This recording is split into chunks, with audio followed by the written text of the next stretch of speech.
Olá, olá, olá! Olha nós de novo aqui. Graça e paz. Que Deus abençoe você. Que Deus abençoe a sua casa. Estamos aqui com meu amigo, mais uma vez, meu amigo Pastor Bruno.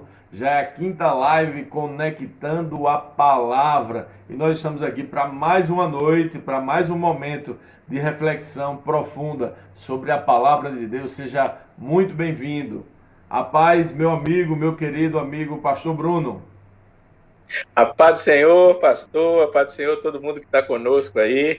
Já chegamos à nossa quinta live com muita alegria e satisfação para glorificar o nome do Senhor Jesus. Estamos aqui, né, alegres, felizes, pedindo que o Senhor cumpra o propósito dele em nossas vidas, na vida da igreja. Cada um dos irmãos que estão conosco aí, Deus os abençoe poderosamente. Amém? Amém. Então comece já, pastor, orando por nós aí, orando para todos aqueles que vão assistir aqui ao vivo ou que vão assistir posteriormente essa live. Amém. Vamos orar. Pai eterno, fiel, bondoso, verdadeiro, grandioso, em tuas mãos, Senhor, temos entregado as nossas vidas. Estamos, meu Deus, cientes do teu querer, da tua vontade, Senhor, que é que nós glorifiquemos o teu santo nome. E por isso, meu Deus, nos colocamos à tua disposição. Pedimos, Pai, que neste estudo que estaremos fazendo, Senhor, nessa transmissão que estamos fazendo, esteja em nós a alegria de te servir e naquilo que estamos te servindo, os teus propósitos sejam colocados, meu Deus, em prática na vida de cada um de nós.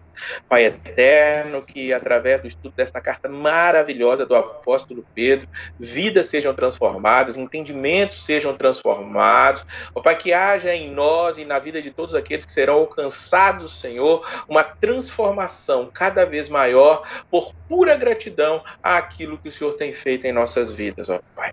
Toma nossas vidas em tuas mãos, que sejamos instrumentos para levar a tua palavra, instrumentos para que vidas sejam edificadas, para que a tua igreja seja lembrada, Senhor, para que a tua noiva, Senhor, possa se lembrar de ti cada vez mais, que a cada pessoa que tiver contato, Senhor, com este material que estamos agora, Senhor, fazendo, ó Pai, não nos veja, mas veja a tua presença real e maravilhosa e que o Senhor se faça presente em tudo aquilo que nós formos fazer.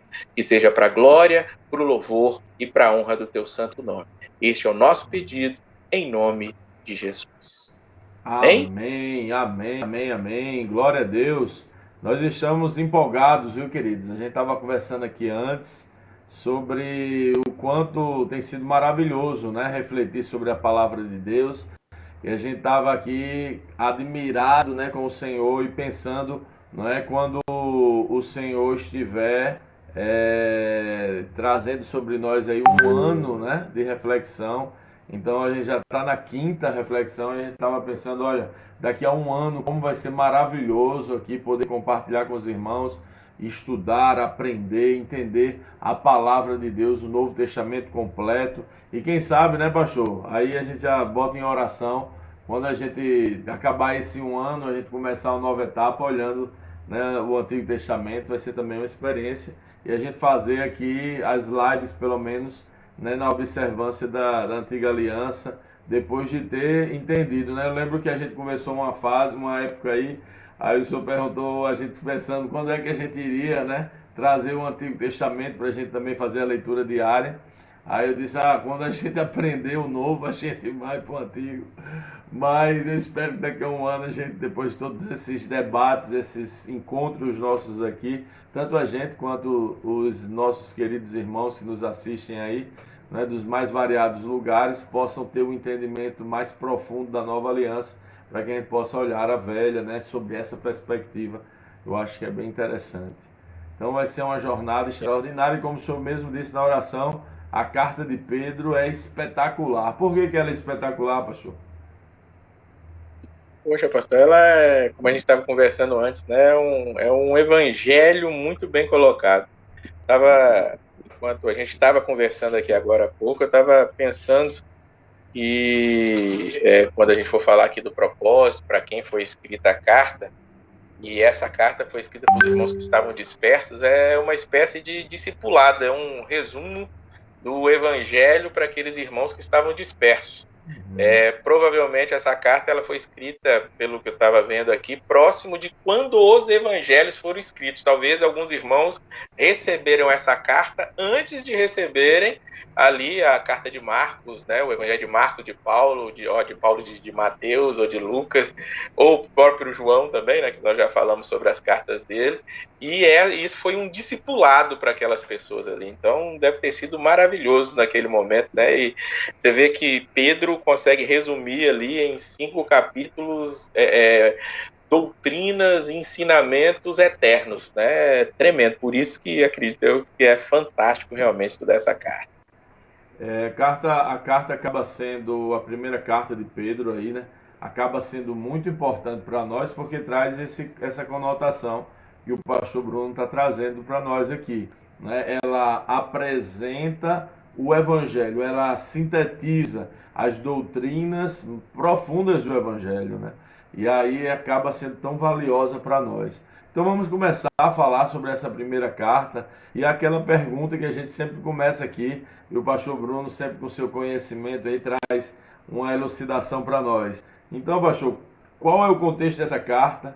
Para quem Pedro escreveu? Aonde é que ele estava? O que é que a gente sabe dessas circunstâncias aí? Por que ele teve que escrever essa carta? O senhor já falou um pouquinho, mas o que é que a gente pode entender disso aí? Bom, Pedro ele se apresenta logo no início da carta aqui, né? 1 Pedro 1, ele diz: eu, Pedro, apóstolo de Jesus Cristo, escrevo esta carta, ou seja, ele se apresenta como escritor da carta, né? Na verdade, não é escrito, que no final ele vai dizer que foi Silvano quem redigiu. Era um costume naquela época entre os apóstolos e muitas outras pessoas irem ditando. Eu fico só tentando imaginar, né, Pedro andando de um lado para o outro e ditando para Silvano, e Paulo, né, mandou Tércio também fazer isso em algumas cartas dele. Deve ter sido legal para caramba a maneira disso acontecer, ele andando e falando, ditando ali, e ele se apresenta logo no início da carta. No final, como eu disse, pastor, ele vai deixa eu citar. só fazer uma curiosidades, né? Fatos e curiosidades. Por que será que eles escolhiam essas pessoas? Será que era pela caligrafia? O que será que chamava, né, atenção para eles escolherem justamente alguns? Ou mesmo era só o que tinha mesmo perto deles? O que será que fazia com que eles escolhessem essas pessoas para escrever com eles, hein? É uma boa coisa se pensar. Eu nunca parei para pensar nisso, não, mas deviam ser pessoas de alta confiança. Por exemplo, quando eu estou estudando Romanos agora, mais aprofundadamente, Paulo sempre antecipa alguma pergunta. E pensando nisso que você está falando agora, pode ser que essas perguntas antecipadas sejam do próprio amanuense, né? Que era o nome escrito ali, dito para aquelas pessoas que escreviam, né? Pode ser isso. Ou também pela caligrafia. Se fosse para eu mandar uma carta para alguém também, eu ia preferir que minha esposa, minha mãe, principalmente, tem uma letra fantástica, escrevesse, porque ia ser preciso ali um decifrador de letras ali, ia ter que ter o dom de interpretação de letras escritas para entender o que eu escrevo aqui, né? Mas pode ter sido também pela caligrafia. É interessante a gente pensar isso aí, né? Sobre a questão do porquê esses escolhidos. E fora isso, né, o contexto aqui vai dizer para nós que ele escreveu para quem? Para aqueles que vivem como estrangeiros nas províncias de Ponto, Galácia, Capadócia, Ásia e Bitínia, ou seja, para aqueles que estavam vivendo como estrangeiros, como perseguidos. Outras versões vão dizer, né, a questão deles estarem sendo perseguidos, dos que estavam dispersos por esses lugares, e muito provavelmente essa dispersão foi por causa da perseguição tanto dos judeus quanto dos romanos, que foi constante no período do início da igreja ali, né? Então Pedro, como eu já disse, entre 60, 65, 68 da era cristã, escreve essa carta a esses irmãos. E o contexto dela é realmente apresentar aqueles irmãos como eles deveriam viver, e acredito eu que a principal noção que Pedro tinha, o que ele queria mostrar mais, é o que ele vai deixar muito claro, principalmente aqui no capítulo 1, daqueles irmãos terem a tranquilidade da eleição, né, da qual eles eram participantes. E aí João, né, Pedro, ele vai, né, desenvolvendo a sua carta ao redor desse tema da eleição e tranquilizando aqueles irmãos, né, de uma maneira estupenda. Né? E se tranquilizar, claro, não quer dizer é só vitória, é só bênção, como nós vamos ver, tem todo um tratamento de Deus nisso tudo, e Pedro ele coloca de maneira bem didática, bem prática, e com certeza aqueles irmãos que receberam aquilo inicialmente se alegraram tanto quanto nós, né, nos alegramos ainda no dia de hoje, acerca daquilo que ele tem mandado para nós. Então, exatamente esse parece ser o ponto, né? A eleição é o ponto inicial para a carta e ele vai desdobrar todo o evangelho, né, em cima desse aspecto.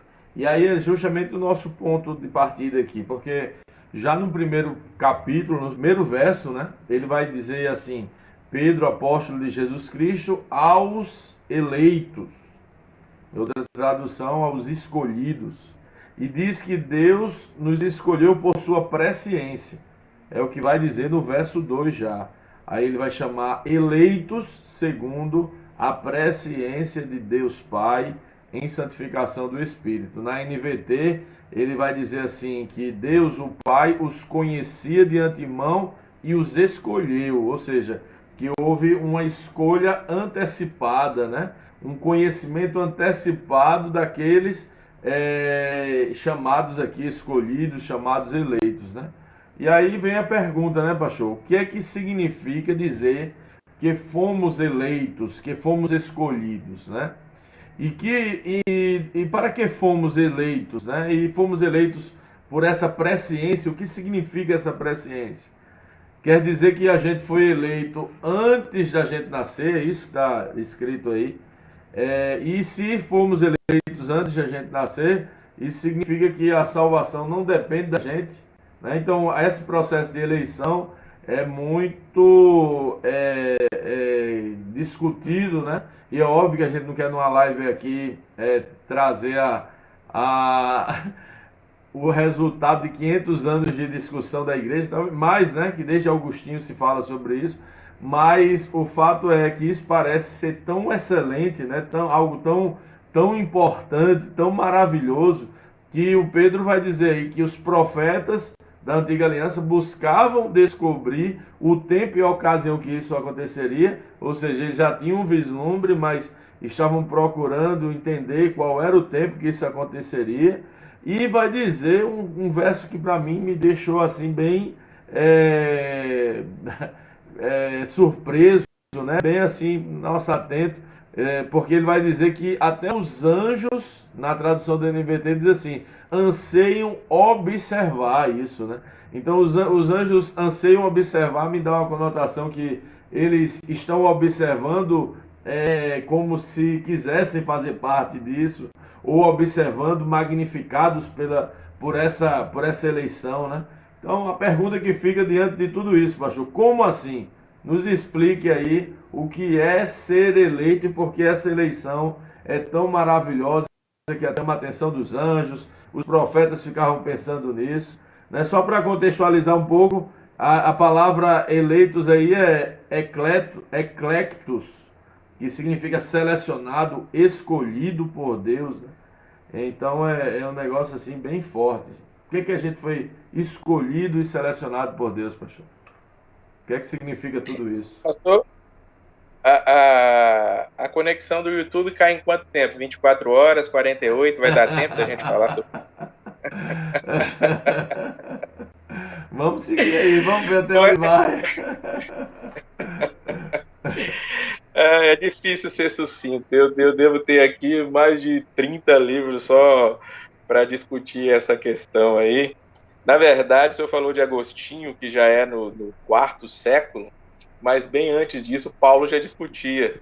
Quando Paulo vai tratar da eleição, né, nós vamos vir para Pedro rapidinho, mas quando Paulo tratava da eleição, ele mesmo antecipou, como eu já falei aqui antes, perguntas que poderiam surgir. Quando ele fala da eleição, falando ali de Jacó e de Esaú, e aí ele fala que Deus escolheu eles antes, né, para que o propósito da eleição se mantivesse firme.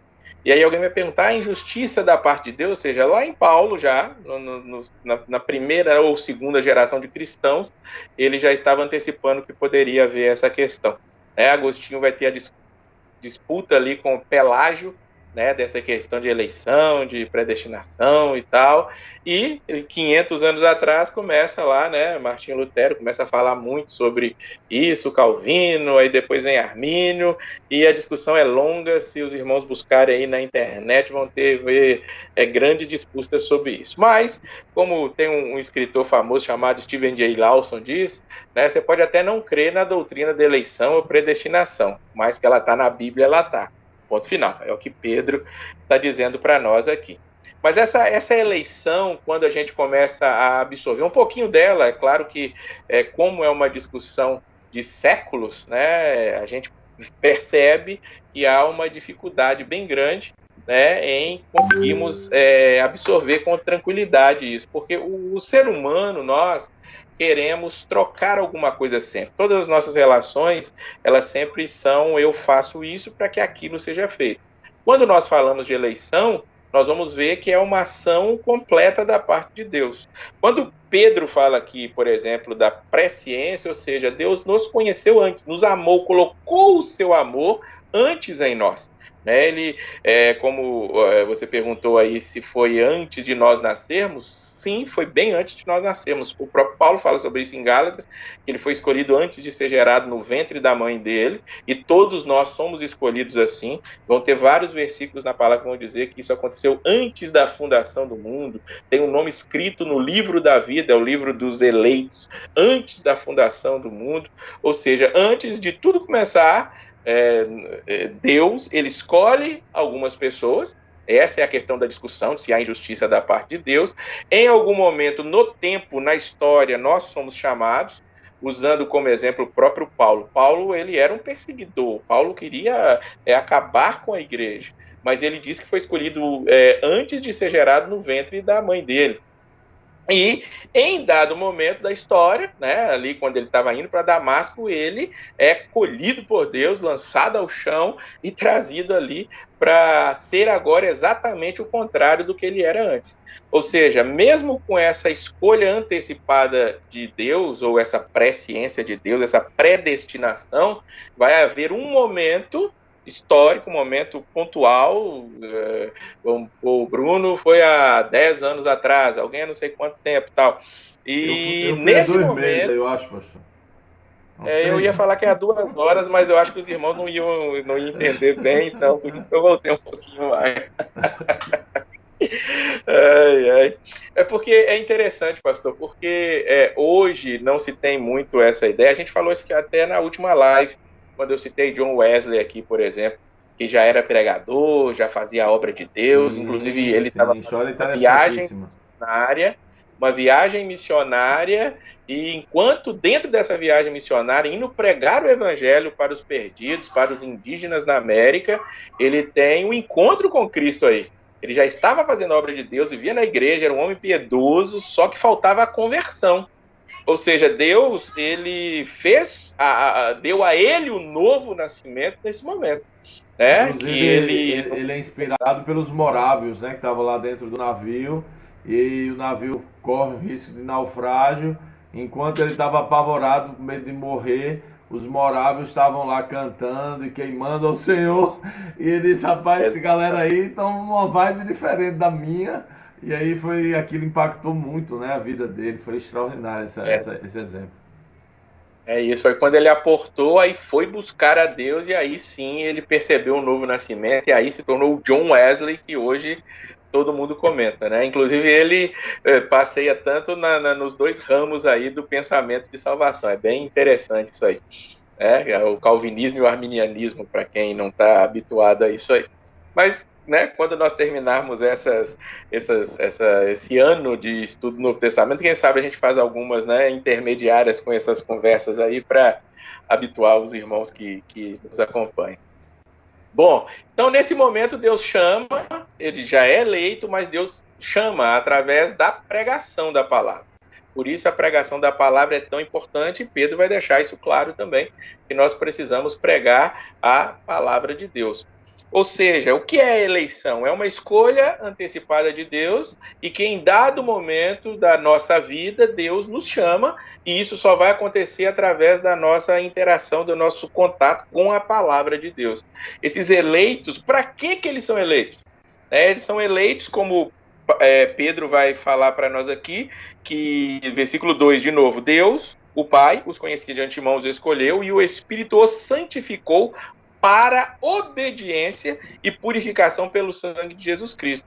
Que vocês tenham cada vez mais graça e paz, ou graça e paz vos sejam multiplicados. Ou seja, essa eleição, é aí que entra o grande ponto de entender isso, não é para nós entender, poxa, eu estou salvo, então eu posso viver de qualquer maneira.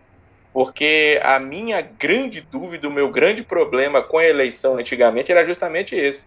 Se eu digo para alguém, você foi eleito, você está salvo, então pode agora servir a Cristo. Fala, não, já que eu estou eleito, estou salvo, isso não pode ser tirado de mim, eu vou viver a minha vida de qualquer maneira. É vivendo la vida louca, né? O gato de botas no final de Shrek ali. Então, é aquela loucura que passa na cabeça de uma pessoa. Só que quando você começa a entender o que ou por que nós somos eleitos, o que aconteceu para que nossa eleição fosse possível, a gente começa a ter um novo entendimento. A eleição que vem, Deus, né, nos elege através de Jesus Cristo. Isso é feito por nós. Jesus Cristo entra também no tempo, é crucificado, morre, ressuscita, para que isso se torne uma realidade em nossas vidas.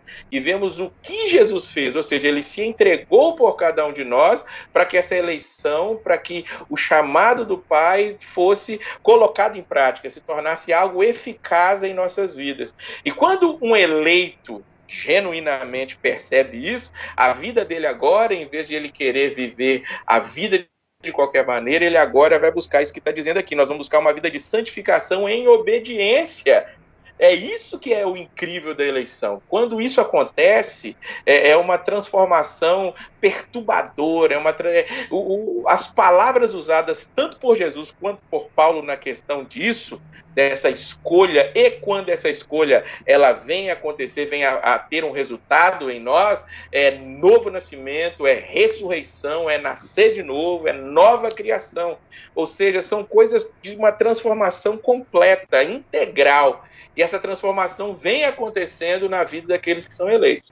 Então, essa eleição que Pedro ele traz à tona aqui, chama os irmãos de eleitos, fala sobre termos sido escolhidos de antemão, isso aqui dá para, como eu disse, dá para a gente conversar muito tempo sobre isso, mas a maravilha disso tudo é que a graça nos alcança, ela começa a nos mostrar, o Espírito Santo nos convence do nosso pecado, e esse convencimento do pecado nos faz agora servirmos ao Senhor. Somos eleitos para as boas obras, citando Paulo. Então, que se essa eleição me alcançou, se nós formos eleitos verdadeiramente, isso vai gerar uma transformação em nossas vidas, e nós vamos ver bastante disso ainda nessa carta de Pedro aqui. O que essa eleição ela gera na vida de uma pessoa. Então, quando eu digo genuinamente, é porque muitas vezes as pessoas vão ao Evangelho sem ter tido essa transformação, sem ter havido uma conversão. E, claro, outra coisa fantástica dessa questão da eleição, a gente até estudou isso recentemente lá em Romanos, é que nós não sabemos quem são os eleitos e quem não são, no sentido de apontar, né? Eles não têm uma estrelinha, no GPS não aponta ele no Google Maps, não. Por isso nós continuamos orando por todos, por isso nós intercedemos por todos, e por isso o Evangelho precisa ser levado a toda criatura em todos os lugares. Então, Amém? pastor, e eu penso o seguinte aí, que o senhor falou até de Esaú e Jacó, né? Porque na verdade tem muitos desdobramentos para essa eleição, né? O primeiro ponto é essa questão que o senhor colocou aí, é bem interessante, de não apontar para ninguém, porque é uma coisa óbvia. Se eu fui eleito por uma ação que não é minha, não há virtude nenhuma em mim mesmo, né? Eu não fui eleito por alguma coisa boa que eu tenha feito, então eu não posso julgar o outro que entendeu ou que não entendeu, eu não posso apontar o outro nesse aspecto de dizer quem é e quem não é, né? Então já vai descentralizar e tirar um grande aspecto que a religiosidade produz, né? Porque se a pessoa escolhe, se é ela, se depende dela a salvação, então eu posso cobrar dela. Então eu posso dizer, ó, você escolheu, você não escolheu. Mas se não depende dela, se o esclarecimento da eleição, ela é inclusive um processo que a gente vai entender específico do Espírito Santo, então jamais eu posso olhar o outro, né? E como é que eu trato e como é que eu entendo essa questão? Porque de alguém dizer, é uma injustiça uns serem escolhidos e outros não. A verdade é que tem uma frase, o senhor vai saber de quem é, mas me foge aqui a mente, eu não sei se foi de C.S. Lewis ou de outro escritor que diz, olha, eu não sei explicar porque Deus escolheu Jacó, mas essa não é eu não sei explicar porque Deus escolheu Jacó, mas eu sei porque Deus rejeitou Esaú. Como é essa frase, o senhor lembra dela? Mais ou É menos de algo Charles assim, né? Spurgeon, pastor. Charles É de Charles Spurgeon. Spurgeon, né? Ele cita o contrário, né? Eu Eu entendo acho que eu perfeitamente me porque embolei aqui. Deus rejeitou Esaú. Eu entendo Sim. perfeitamente porque Deus rejeitou Esaú. Agora, porque ele escolheu Jacó, isso aí é ininteligível, né? E a mesma coisa para Mas é isso nós, mesmo. né? A mesma coisa para nós. Exatamente. A gente entende exatamente porque todo homem é digno de condenação, mas não podemos jamais entender por que ele nos escolheu, né? E essa escolha ela é muito constrangedora. O que, que o senhor entende quando Pedro vai falar aí dessa questão que os anjos estão observando, ansiando? Como é que o senhor vê esse verso específico? É isso, é incrível, né? Como a gente já citou aqui, que vem essa discussão desde lá de Paulo, passando pela história toda da igreja até os dias de hoje. Se a gente for pulsar aí na internet, vai acontecer vários debates sobre isso. E é algo que, quando Pedro cita que até os anjos querem entender isso, ficam perscrutando esse tipo de coisa, é que é algo que a mente humana não vai conseguir compreender. É algo que faz parte de Deus, é algo que a gente simplesmente não tem como explicar. Quando os anjos estão vendo isso, eu fico imaginando os anjos, eu quero até um dia escrever um livro dessa questão angelical, tal, demônios e tudo, eles devem estar pensando, poxa, os nossos irmãos anjos que caíram não têm perdão, e essa galera aí faz um tanto de besteira. Eles são piores que os demônios, muitas vezes, e Deus vai perdoando, Deus vai agindo na vida deles. Então, imagino eu O cara é pior que do que os o cão, anjos pastor. ficam pasmos com isso. Oi? O cara é pior do que o cão, meu amigo. É isso, exatamente. E muitas vezes somos mesmo. Tem uma piada que diz, né, que tinha um demônio no fundo da casa chorando, e chegou, por que você tá chorando? Rapaz, eu nem cheguei ali, já estão jogando a culpa em mim. Foi o diabo que fez isso, e eu nem cheguei lá ainda. É interessante, né? E eu acho que esse é um ponto também, apesar da gente falou aqui numa forma de brincar, né? Mas é muito sério porque a eleição demonstra também isso, né? Demonstra a nossa incapacidade total. Por isso que é a eleição, né? A nossa total miséria, a nossa total depravação e a nossa incapacidade de escolher a Deus. Aí sim eu acho que é C.S. Lewis, né? Que diz que se ele não me escolhesse, apesar de C.S. Lewis é arminiano, né? Mas se ele não me escolhesse, eu jamais teria capacidade de escolher, porque o meu coração é mau. Não é C.S. Lewis ou é outro? Eu acho que é C.S. Lewis esse. Ele Eu fala. não me lembro, não, mas Deus é arminiano, ninguém é perfeito, né? Fazer o quê? É verdade.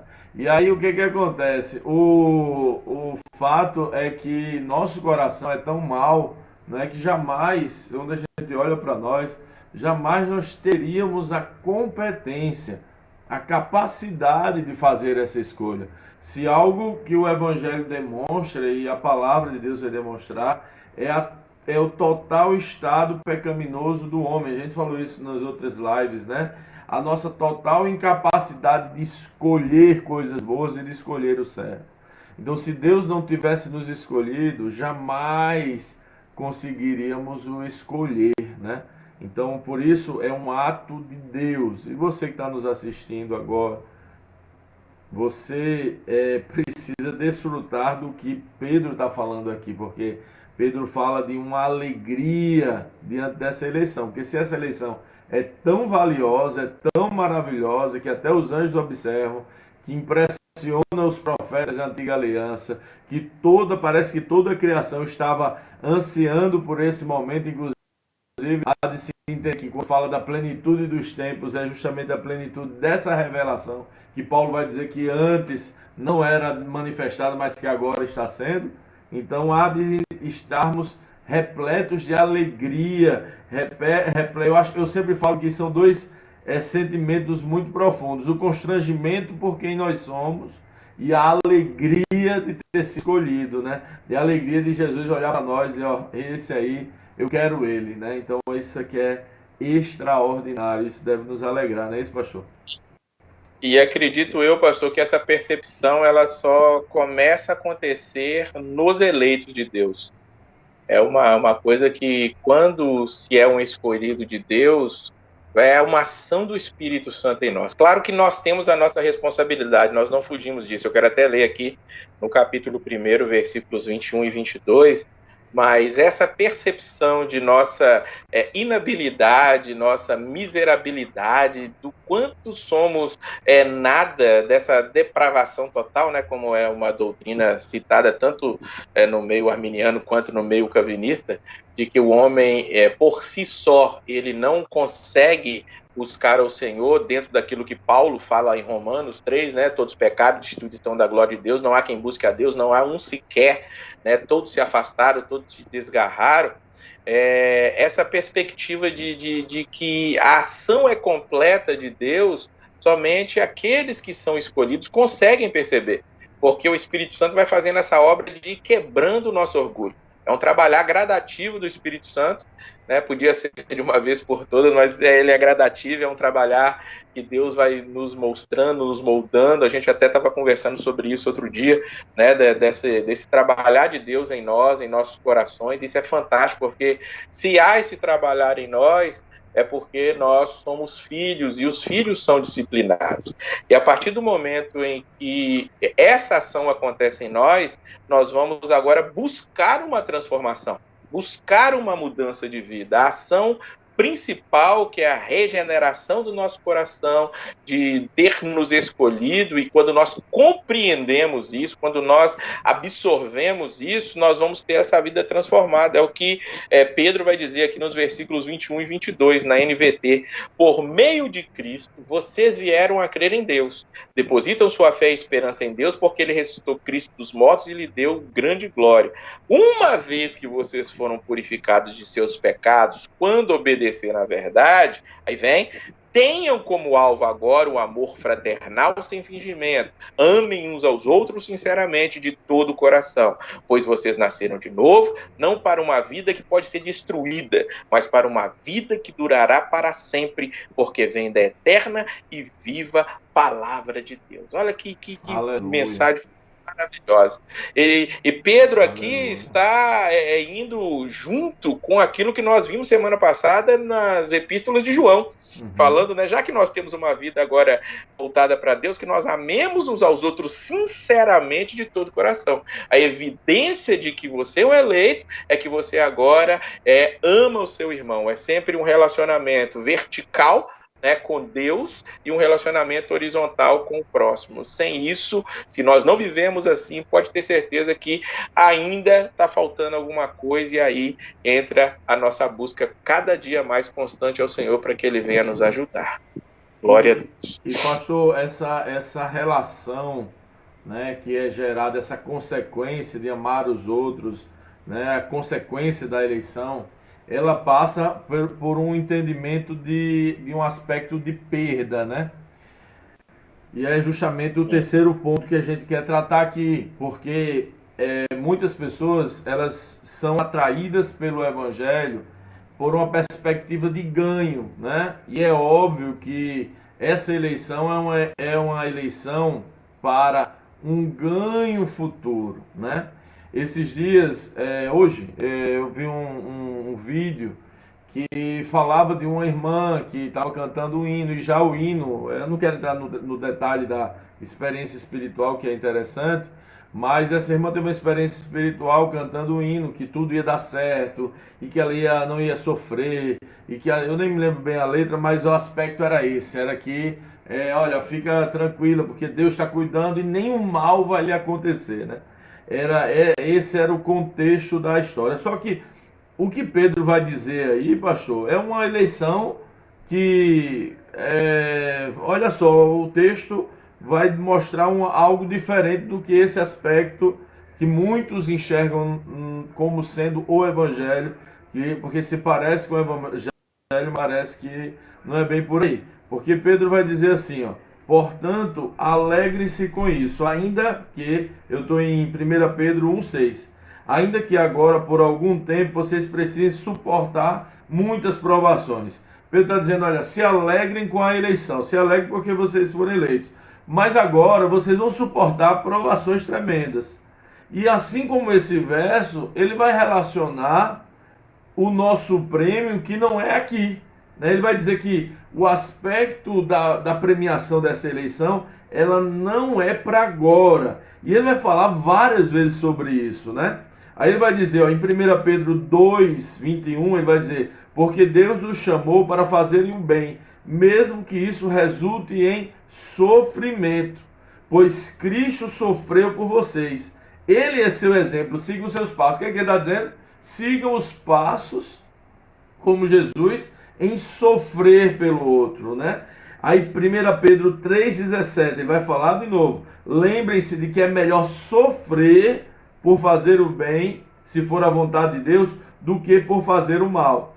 Em 1 Pedro 4,1, aí é para quebrar tudo, porque ele diz, portanto, uma vez que Cristo sofreu fisicamente, armem-se com a mesma atitude que ele teve e estejam prontos para também sofrer. Olha que texto para destruir a perspectiva religiosa predominante da nossa geração, no nosso tempo, no Brasil e até no mundo. Pastor, diante disso, né, o que é que a gente diz? Porque, como assim eu fui eleito para sofrer? O evangelho é uma proposta de sofrimento, então, se é, pastor, me enganaram quando me chamaram, quando nos chamaram para ir para a igreja, porque a gente, se fosse para a igreja, ia parar de sofrer, se fosse para a igreja, tudo agora ia dar certo, se fosse para a igreja, eu ia sempre ganhar. Enganaram a gente, pastor? Infelizmente, pastor, infelizmente. E eu preciso confessar que eu tenho uma prateleira enorme ali de livros que fala exatamente isso aí. É algo incrível como hoje existem conversões meia boca. Existe hoje o que Hernandes Dias Lopes chama de subcristianismo, eu vou explicar daqui a pouco, por causa desse tipo de perspectiva. Pare de sofrer, entre alguma coisa boa acontecerá na sua vida, venha e Jesus vai te transformar. Até a nossa evangelização trabalha em cima disso muitas vezes. Amanhã, a nossa escola bíblica aqui na Crucificados com Cristo vai ser sobre a evangelização, uma das 9 marcas de igreja saudável, e a gente vai tratar disso, inclusive. Ou seja, Jesus vai transformar a sua vida, Jesus vai te abençoar, Jesus vai mudar o seu casamento, Jesus vai resolver seu problema financeiro que a teologia da prosperidade traz, e é uma falácia, infelizmente. Não só Pedro, mas todos os apóstolos, inclusive Jesus Cristo, trouxe isso. Quando Jesus vai falar sobre discipulado, quando ele vai falar para segui-lo, ele fala, calcule para ver se é isso mesmo que você quer. Aquele que quer me seguir, quer ser meu discípulo, não pode amar pai, mãe, filho, mulher, bens, coisas mais do que a mim. E aí a ilustração que Jesus traz ali é de cálculo mesmo. Alguém pode construir uma torre sem antes saber se vai, com o que tem, chegar ao final para que não seja zombado? Pode um rei ir à guerra com 10 mil contra um exército de 20 mil sem saber que pode vencer essa guerra mesmo com essa quantidade menor? Ou se ele não pode, ele precisa render-se. E é o que nós temos que fazer, nos render ao Senhor, sabendo disso, que nós vamos passar por dificuldades.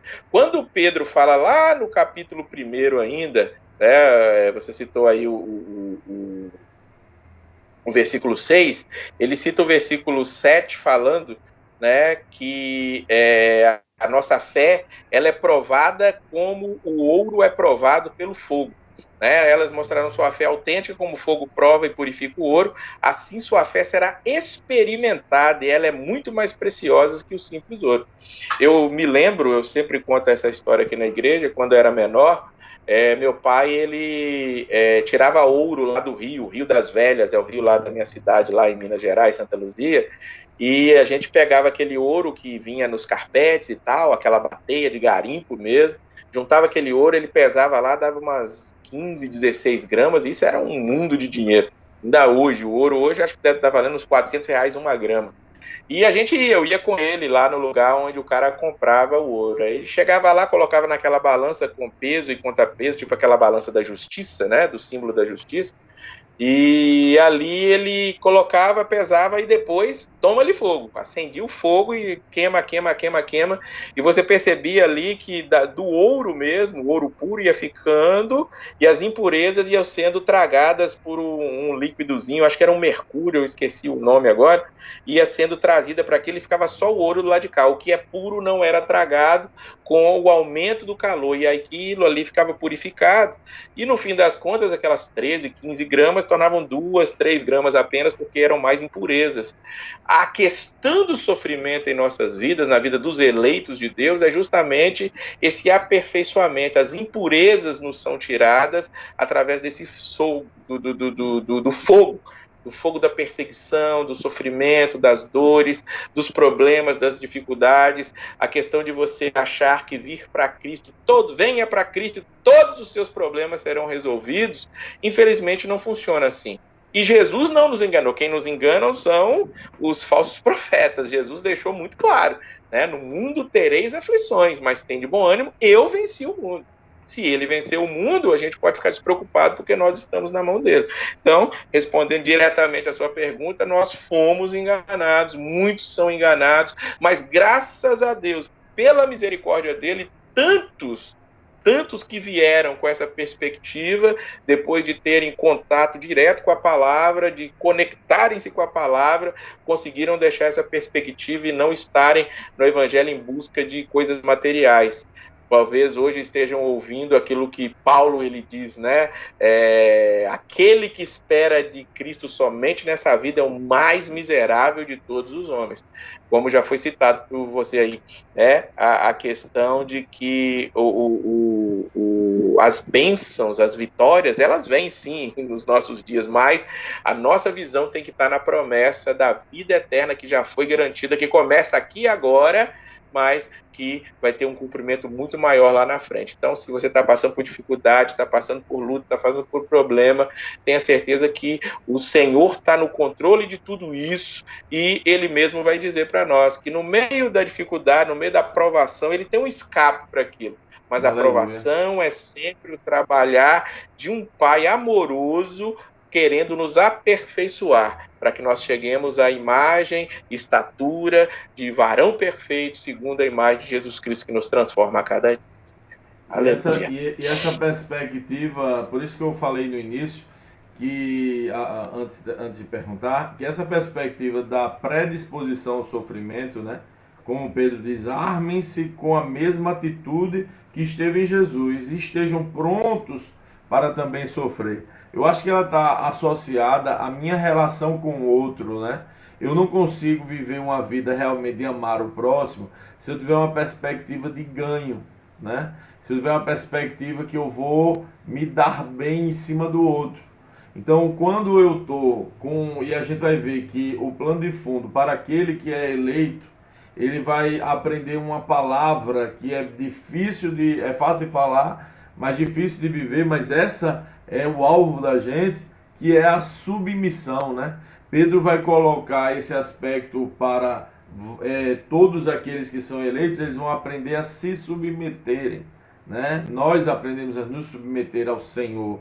Pedro vai dizer que o escravo, né, deve servir ao seu Senhor, mesmo que ele seja um tirano, né, mesmo que ele seja cruel, o termo na NVT vai falar cruel, por submissão, amor ao Senhor. Se submeta ao seu, né, chefe, vamos colocar para esse período. Então, eu entendo que essa perspectiva de perder não é somente sofrer, não é somente sofrer um dano físico, porque hoje, graças a Deus, pelo menos para nós aqui no Brasil, ninguém está indo atrás de ninguém para pregar um prego no braço, né? Para dar uma chibatada como Paulo e vários irmãos sofreram, mas precisa haver uma predisposição a sofrer dano em favor do outro. Então os eleitos, e eu penso assim, pastor, os eleitos sabem que o prêmio é tão grande, né? É tão admirável a nossa eleição que dá para a gente suportar perdas em relação ao irmão, em relação às pessoas ao nosso redor, quando a gente negocia, quando a gente compra. Então o nosso critério agora é diferente, porque, poxa, eu tenho uma grande herança, eu vou me preocupar com R$ 1 que eu perco agora, ou com 100 ou com 1.000, se eu tenho uma grande herança que eu estou indo até ela e ela está indo até mim. Então isso muda toda a conjuntura de minha vida, da vida, de como eu enxergo o outro, de como eu enxergo a minha própria vida. E se é pelo Evangelho, então, essa semana aconteceu que eu no trabalho, né, que estou fazendo, uma pessoa me enganou, né, deliberadamente na mais alta cara de pau, né? E ela me enganou, me usurpou um valor. E eu percebi, né?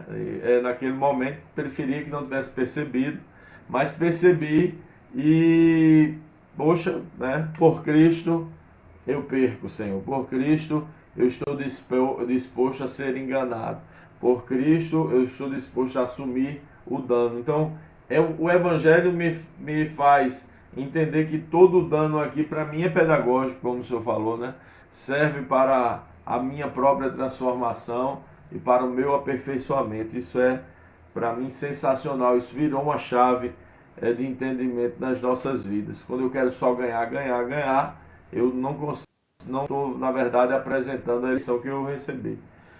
O nosso devocional, inclusive, a gente falou, né? Eu comecei falando sobre esse tema, não me lembro se foi na quinta ou foi na terça, que eu comparo isso aqui à eleição também de um político, né? A pessoa é eleita, mas ela não assume imediatamente, ela espera algum tempo. No entanto, se espera que já nesse período até que chegue o dia da posse, né? Se espera que esse eleito já tenha uma postura, né? Já tenha uma posição, porque ele foi escolhido. E essa posição, apesar de gerar algumas perdas aí, precisa ser recebida com grande alegria, porque a posse já está a caminho, né? Glória a Deus. Verdade. Vamos para o último ponto então, pastor. O último ponto aqui que a gente vai ver na carta de Pedro é que essa eleição, né, ele vai chamar para que esses eleitos foram chamados sacerdotes reais, pedras vivas do santuário do Espírito, né? Ele vai dizer aqui em 1 Pedro 2, 4, 5: vocês têm se aproximado de Cristo, a pedra viva. As pessoas o rejeitaram, mas Deus o escolheu para lhe conceder grande honra. E vocês também são pedras vivas, com as quais um templo espiritual é edificado. Além disso, são sacerdotes santos. Por meio de Jesus Cristo, oferecem sacrifícios espirituais que agradam a Deus. Aí no verso 9 do capítulo 2, ele vai dizer: vocês, porém, são povo escolhido, reino de sacerdotes, nação santa, propriedade exclusiva de Deus. E aí vem sempre aquela pergunta, que é o que Pedro, na minha concepção, vai responder. Beleza, recebemos essa eleição, fomos escolhidos antes da fundação do mundo, temos que ter uma predisposição a perder e a sofrer em favor do Evangelho, em favor do outro. Deus nos fez com essa eleição, todos nós sacerdotes, já dá uma pancada na religião que estabelece em cada lugar pequenos papas, todos nós agora somos sacerdotes. E agora, se somos sacerdotes, se somos eleitos, como a gente deve viver até o dia da posse, até o dia em que o Senhor virá? Como deve ser a nossa vida? O que a gente pode entender aí que Pedro declarou para a gente, pastor?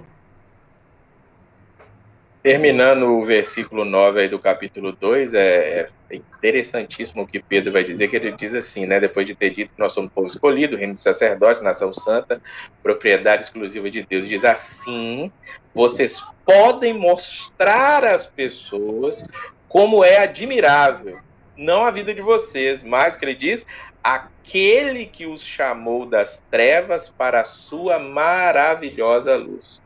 Ou seja, quando ele vai falar que nós somos reino de sacerdotes, realmente aqui destrói muito do que hoje em dia ainda se vive. Tem muita gente que acha que o pastor é o sacerdote, a continuidade do sacerdócio do Antigo Testamento se dá na vida do pastor, e Pedro vai deixar extremamente claro aqui que não. O sacerdócio é de todas as pessoas, como diz, né, o livro, o senhor estudou isso aí na escola bíblica, né, somos todos sacerdotes. O que um sacerdote fazia? O sacerdote era aquele que era um representante do intermediário, podemos dizer assim, entre o povo e Deus. O sumo sacerdote era o único que, na época antiga, quando se tinha o tabernáculo tinha algumas divisões, tinha o pátio exterior, o lugar santo e o santíssimo lugar. Um sacerdote comum podia até o lugar santo, né? Mas o santíssimo lugar, somente um sumo sacerdote poderia ir. E esse sumo sacerdote que fez por nós, o sumo dos sumos, foi Jesus Cristo. E abriu o quê? Esse véu que é simbolizado lá em Mateus, que foi rasgado, era o véu que fazia a diferença entre o lugar santo e o santo dos santos. Ou seja, agora todos podem adentrar. Todos somos sacerdotes. Todos agora podemos nos achegar diretamente a Deus. Eu não preciso de ir até um homem para ir até Deus.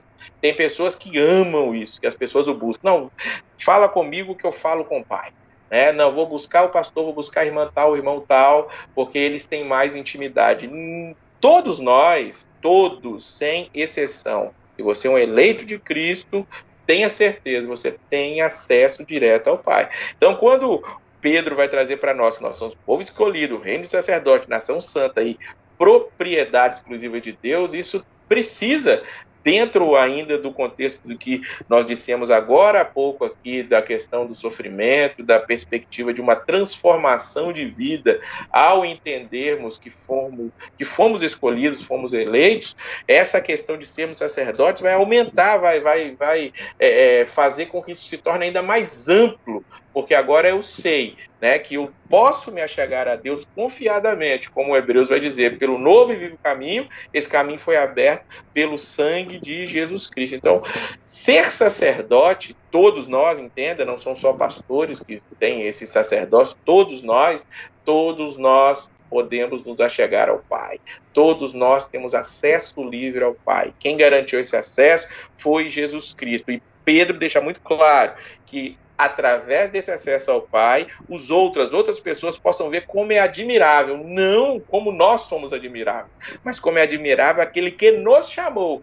Nós estávamos em trevas, ele nos trouxe para a luz, e agora nós podemos demonstrar. E demonstramos de que maneira? Da maneira que o pastor Neto acabou de dizer, através da perda, através do prejuízo, através de sofrer danos. É complicado, é difícil, não é bom. Mas quando eu olho para o Evangelho e vejo que o Evangelho me diz para fazer assim, e eu consigo, eu tenho a capacitação, já me foi dada para isso, é o que a Bíblia está dizendo para mim aqui, eu preciso fazer isso. Eu preciso fazer isso. Temos que admitir. Não é algo muito simples de se fazer, abrir mão de direitos, abrir mão do que nós temos convicção de que está errado contra nós, mas quando assim fazemos, nós acabamos mostrando que Jesus Cristo assim fez, e Pedro deixa claro e faz questão de dizer: Jesus é o seu maior exemplo para se fazer isso, porque ele abandonou tudo para poder nos resgatar. Então, o que custa a nós fazermos essas pequenas coisas? Ele fez o macro, nós fazemos o micro, e isso nos garante uma herança eterna na presença do Pai. E aqui é o mais importante, o mais maravilhoso. Uau! Eu acho que essa é a convocação que o Espírito faz para nós hoje, né? Porque se Cristo fez esse macro, nós somos chamados e estamos sendo convocados para manifestar Cristo, né? Um dos entendimentos que mais me confrontou ao longo desses anos, e é por isso que a gente sempre coloca aí a perguntinha, né? Como um Cristo lê esse texto? Porque nós fazemos parte desse corpo chamado Cristo. Esse corpo, esse santuário, né? Nós somos pedras vivas. Eu acho interessante, bem interessante na verdade, Pedro, que foi dado esse nome a ele por Jesus, né? Jesus diz: olha, você é Pedro. Ele chamava-se Simão, e Jesus diz: olha, Pedro, pequena pedra. E esse que era uma pequena pedra, né? Agora anuncia para nós que nós somos também pedras, né? Desse santuário, né? E eu entendo esse santuário como o corpo de Cristo, onde Jesus é o cabeça. E se nós somos pedra desse santuário, se fazemos parte desse corpo, temos que manifestar Cristo, né? E aí vem a grande reflexão, porque se a gente vai viver o evangelho só de palavras, não é evangelho, né? Porque quando eu sou constrangido por essa eleição, entendo esse sacerdócio, esse chamado, agora eu vou manifestar Cristo para minha esposa. Aí Paulo vai dizer que o marido, Paulo não, Pedro, né? Mas Paulo fala também que o marido deve tratar a sua esposa com honra. E eu acho interessante conviver com ela, né? Viver com ela, compartilhar a vida com ela.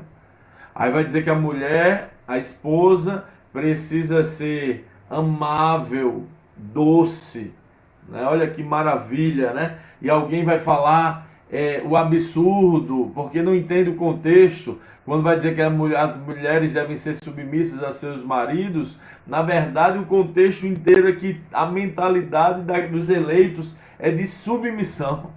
Eu sempre olho para o outro como superior, eu sempre olho para o outro e trato o outro como maior. Essa é a perspectiva de um Cristo, né? Que está, como o pastor disse também, disposto a perder. E aí eu, na minha relação de casamento, na minha relação de trabalho, na minha relação da igreja, eu acho fantástico que Pedro vai falando de todo mundo, de escravo, de trabalhador, de marido, de esposa, de cidadão, dizendo que por amor a Cristo, ou seja, eu sou um Cristo, então eu respeito as autoridades, eu sou um Cristo, então eu honro o rei, né? Honro os governantes. E olha, não vale a pena. Eu estava conversando isso com um amigo. Tá vendo? Tem que honrar o presidente. Tem que honrar o presidente que, vamos dizer assim, se diz, né, a favor dos cristãos. Eu não concordo, mas se diz a favor dos cristãos. Mas também tem que honrar os governadores que se dizem contra os cristãos, né? Mesmo aqueles que são vermelhos aí, que estão planejando o mal para as igrejas. Então nós temos que honrar a todos os governantes, né? E aí vem, e Pedro vai estabelecendo, até chegar aos presbíteros, aqueles, pastor, que se dizem sacerdotes, ou que acham que são sacerdotes, e ali é pancada, porque Pedro vai dizer: olha, você precisa ser presbítero, você não pode trabalhar como dominador, você não pode estabelecer um rigor dominante, né, sobre as pessoas, mas você tem que influenciá-los, amá-los, cuidá-los, pastoreá-los, né, cuidar do corpo, cuidar da alma, servi-los. Ou seja, ele está dizendo ali, puxando a sardinha para o meu lado, seja um líder de valor, né?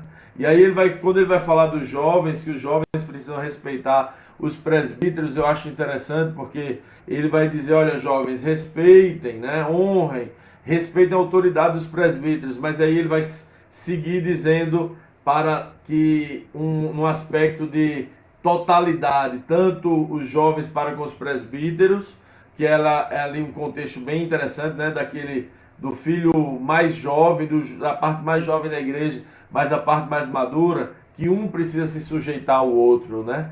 Tem que haver no coração daqueles que são eleitos a perspectiva de se humilhar, humilhai-vos debaixo da mão do Senhor. Aquela frase está justamente caracterizando todo esse contexto, na minha opinião. Não sei se você concorda, pastor Bruno, mas caracteriza justamente isso. Poxa, eu me humilho diante da mão do Senhor, por isso eu não me coloco como maioral para ninguém e eu me submeto a todos aqueles que estão ao meu lado. Então eu faço parte do corpo de Cristo. Eu fui eleito e por isso eu manifesto Cristo agora. Como é que o senhor entende isso?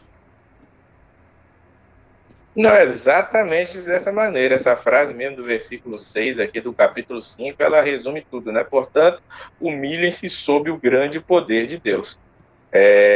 A questão, né, Pedro, igual Paulo, quando fala que nós somos cheios do Espírito, né, vai tratar de marido, esposa, filho, servo, pai, mãe, ele faz a mesma coisa aqui, vai deixando bem claro a questão das relações. Quando você estava falando lá sobre a questão do servo, eu ia fazer uma colocação e me passei. Nesse contexto em que Pedro está vivendo, era o contexto de escravidão verdadeiramente. Era um contexto em que as pessoas que eram escravas eram tidas como objeto. Era um objeto que falava. E quando manda se sujeitar, é uma questão de se humilhar mesmo, sabendo que a mão do Senhor está no comando. E quando eu pego todo esse contexto, pegando o escravo lá como a parte mais baixa aí da camada social, e venho pegando todos os outros, se eu vejo, poxa, se o escravo é assim e tem que viver com essa alegria para que Cristo seja visto através da vida dele, ele se humilhando a Cristo, ele vai fazer isso dessa maneira, as outras coisas se tornam até mais simples da gente poder realizar. A questão do marido honrar a esposa, da esposa ganhar esse marido sem palavras, a questão dos jovens realmente se submeterem a uma liderança, porque principalmente hoje existe essa questão dos jovens sempre acharem que sabem mais e tal, essa questão de se sujeitar, de sentar para aprender é importantíssima, e tudo isso a gente faz crendo nisso. Eu estou fazendo isso como que se estivesse fazendo ao Senhor. Então, a questão de se humilhar, humilhai-vos debaixo da poderosa mão do Senhor, é algo que nós temos que aprender todos os dias.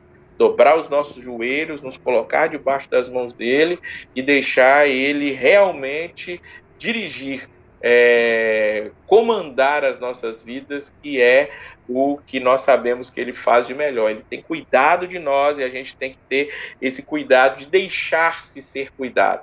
Quando a gente quer tomar as rédeas, a gente vê que vamos errar, né? Eu não vou me lembrar a música agora, minha filha que canta sempre, né?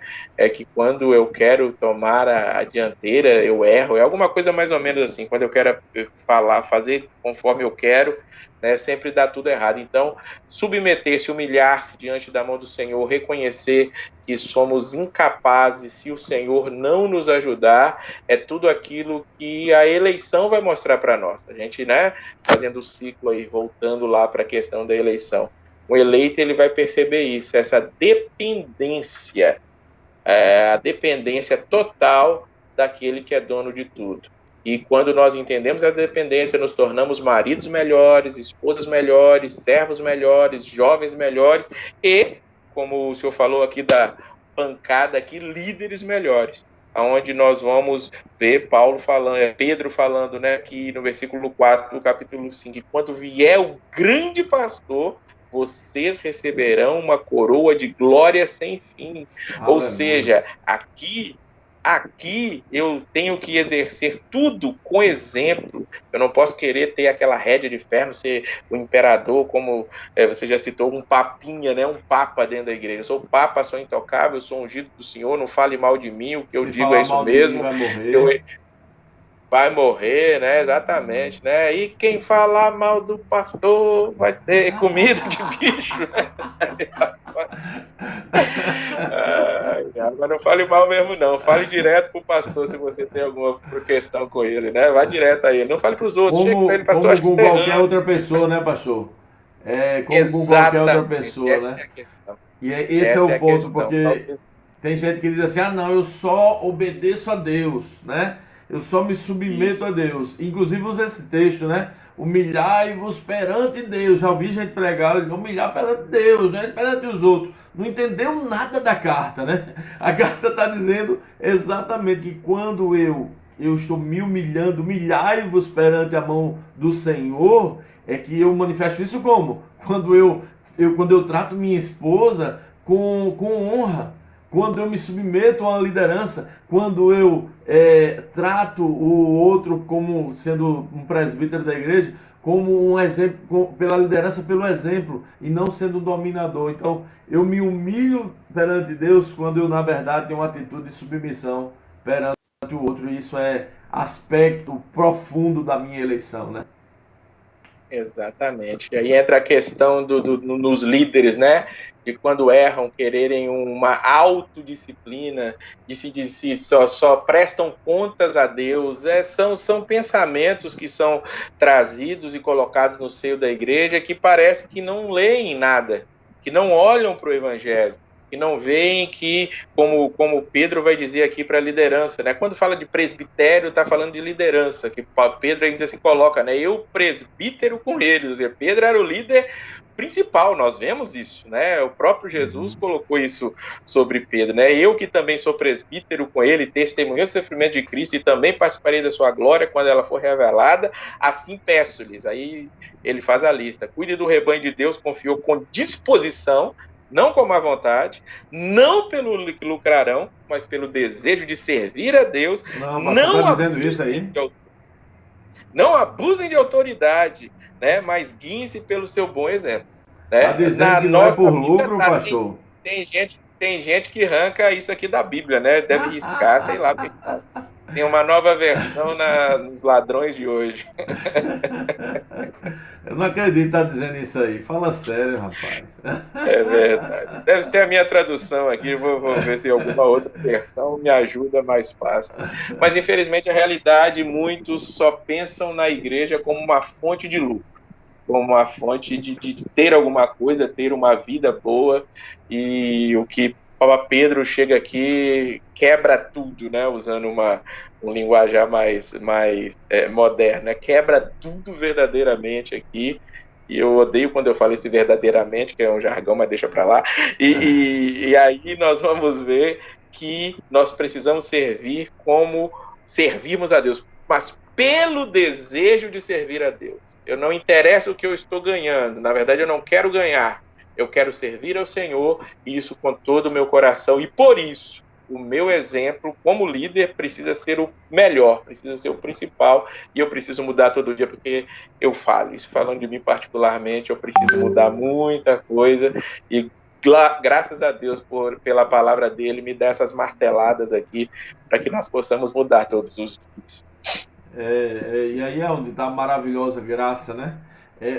Essa percepção que todos nós, eu costumo dizer, não sei como é que o senhor faz aí na igreja, mas eu costumo dizer quando as pessoas chegam aqui pra gente, eu digo, olha, se você está procurando pastores perfeitos, eu e Michele dizemos isso, se você está procurando líderes perfeitos, não é aqui que você vai encontrar. Eu vou errar pra caramba, eu vou tropeçar, eu vou machucar você em algum momento, eu vou falar alguma coisa que eu não deveria e você vai ficar chateado comigo.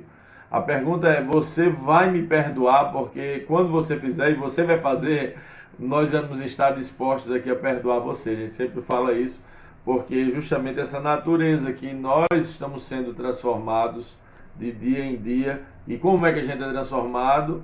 Cada vez que a gente reflete sobre essa eleição. Deus me escolheu, eu estou constrangido porque Ele me escolheu. Ele me fez sacerdote, então agora eu tenho que viver de acordo com essa eleição, porque a posse está chegando aí. Amém? Tem mais algum ponto que o senhor quer colocar, pastor? A gente já pode ir para as perguntas. Não, vamos ver se tem alguma pergunta aí para a gente poder estar respondendo. Para chegar umas perguntas aí, né, pastor? Escreva aí, querido, se você tem alguma pergunta aí sobre 1 Pedro, algum assunto aqui, ó. A gente falou de coisas cabeludas aqui, né? Eleição, olha, polêmica pura. Eleição, sacerdócio, liderança, perder, sofrimento. Se você não tiver uma pergunta, irmão, sobre isso, eu preciso ser discipulado por você, viu? Então me ajude aí, mande perguntas pra gente. Agora eu quero, antes de ir para as perguntas, pastor, só para finalizar, que eu achei muito bonito a forma como Pedro termina, pelo menos o que está escrito na NVT, né, que é bem poética, né? É bem arimateiano aqui, né? Diz assim, ó: cumprimentem uns aos outros com um beijo de amor. Amém. Paz seja com todos vocês que estão em Cristo. Então Pedro termina a sua carta dizendo para a gente se cumprimentar com um beijo de amor, né? Que esse carinho, que esse amor possa estar sempre sobre o corpo de Cristo. Vamos olhar então aí o que é que a turma chamou. Só olha aí o Facebook, eu olho o YouTube, pastor. Pronto, pastor. Estou aqui já no Facebook aqui. Tem uma galera aqui da Crucificados aqui conosco aqui no Facebook, né? A irmã Luciana, a irmã Valdirene, que é lá de Mococa, né? Minha tia Helenice está aqui de novo, Deus abençoe. Lá de Lagoa da Prata, tudo em Minas. Né? A irmã Eita, Paula está glória. aqui também. Evangelista Genival, Deus abençoe. Quem mais? A irmã Eliana Brooks, né? Minha mãe também, irmão Emerson, presbítero Ademir, Deus abençoe todos vocês. E cadê? Vocês aprenderam tudo? Isso é o que eu queria saber. Então eu vou fazer pergunta amanhã na escola bíblica, né? Já que aprenderam tudo, não tem aqui, por aqui nenhuma pergunta não, pastor. Tem alguma coisa aí no YouTube? Aqui está aqui minha amada esposa, meu amado filho, já deixo meu abraço aqui, meu amor aqui para eles, né? Que são sempre nossa equipe aqui de assessoria, e sempre eu agradeço a Deus pela vida deles, né? Minha amada esposa sempre engordando a gente aqui cada vez mais, fazendo sempre comidinhas gostosas e carinhosas. Tá também conosco a irmã Gaide, que Deus abençoe, irmão Gaide. Tá aqui também cadê? Irmã Marina, que Deus abençoe a senhora. Tá conosco aqui a irmã Edileuza, graça e paz, irmã Edileuza. Irmão Gilmar, irmão Daniel. Também tá o Tarcísio, irmão Tarcísio. Deus te abençoe, querido. Seja bem-vindo aqui à nossa live, que bom recebê-lo.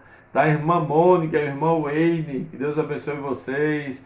Juju, Manu, olha aí que bênção. Daniel mandou um monte de fogo. Daniel tá pegando fogo lá. Manda pergunta aí, Daniel. E tá, cadê quem mais? Acho que os que comentaram, eu não consigo ver todos que estão.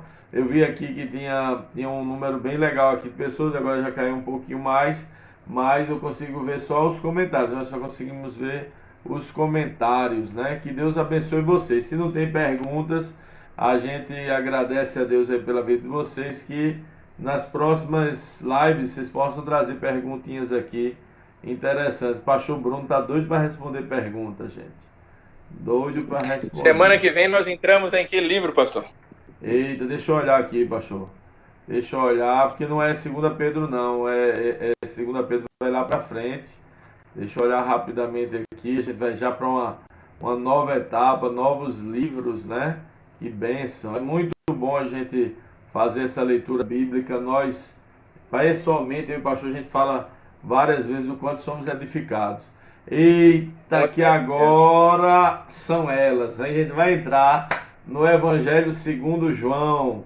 Evangelho de João, a partir de segunda-feira. Uau, né? Maravilha. A gente ama a palavra, se empolga com ela, porque ela transformou e transforma, continua transformando nossas vidas, né, pastor? Com certeza.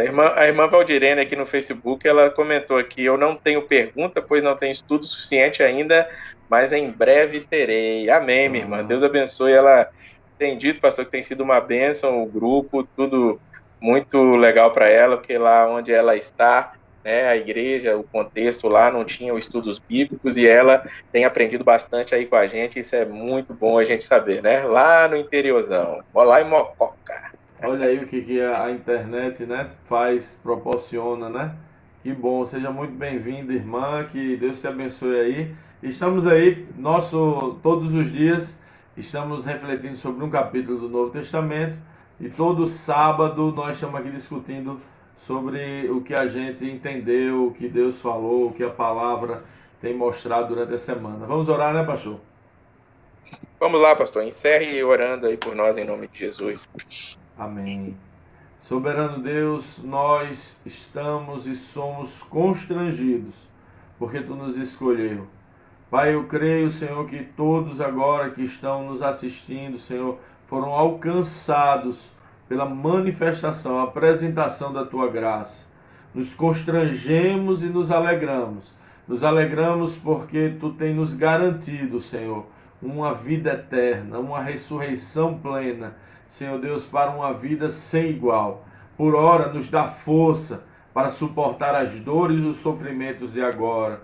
Nos dá, Senhor Deus, força para que possamos nos humilhar uns aos outros, amar uns aos outros, que os esposos amem suas esposas, que as esposas amem seus esposos, que os filhos respeitem seus pais, que os pais amem seus filhos, que os cidadãos, Senhor, sejam exemplos, Pai, de Cristo, e que todos nós possamos caminhar como verdadeiramente devemos caminhar, sacerdotes reais, que amam a Ti e por isso manifestam o Teu amor ao mundo. Abençoa a todos que estão nos assistindo, seja ao vivo ou seja depois através das gravações, em nome de Jesus. E todos dizem... Amém. Amém, amém, amém. Um prazer estar com vocês, um prazer estar contigo, meu amigo Bruno Kolansky. Deus abençoe a todos. Deus abençoe, pastor. Muito, muito, muito gratificante, muito edificante sempre falar da palavra contigo. Deus abençoe, um grande abraço, a paz do Senhor. A paz.